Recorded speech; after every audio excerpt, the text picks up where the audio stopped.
How do we break a bad financial habit?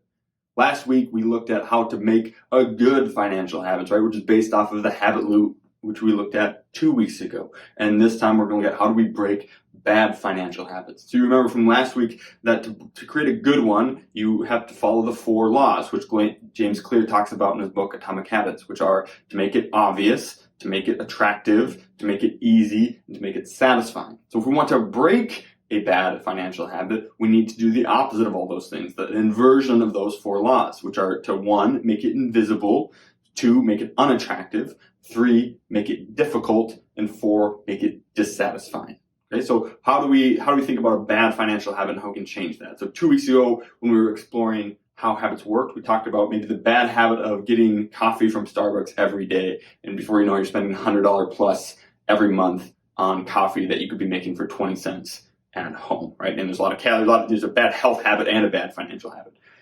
So if you're trying to break that habit, we need to follow those 4 laws to break it. So number 1, make it invisible. If you drive past the Starbucks every day on the ride to work, and that's the Starbucks you always used to go to, start taking a different route. Because when you see that Starbucks, it cues like, hey, I want to do that. And so if you take a different route and you don't see it, if the cue's gone, there's no craving, there's no response, there's no reward. And it starts getting rid of the habit. So 1, make it invisible.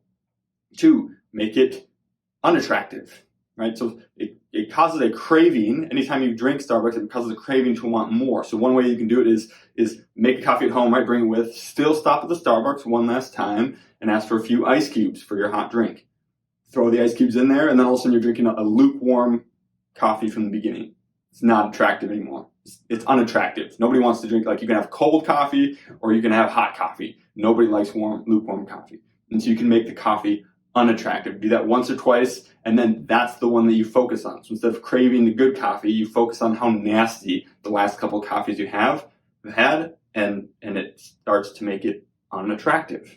Right? Number 3, we can make it difficult. Again, changing the way you go, avoiding Starbucks, making things difficult to actually get there. If you're always driving past and all you have to do is turn in and go in, great, that's easy. So how do we make it difficult? Go a different route, leave your wallet at home, just bring your driver's license, do things that you can to make it very difficult to follow that habit. And then 4, make it unsatisfying. Again, that in this case, simply drinking a bad coffee might do that for you. Whatever your habit is, how do you make it dissatisfying? How do you make it gross? How do you make it disgusting? Right? And then you won't want to do that anymore. We cover more examples in the full podcast episode for this, which you can find at retirementship.com/77. Links in the description for this video. And of course, you can explore this and many more habits in general by getting Atomic Habits by James Clear. Thanks.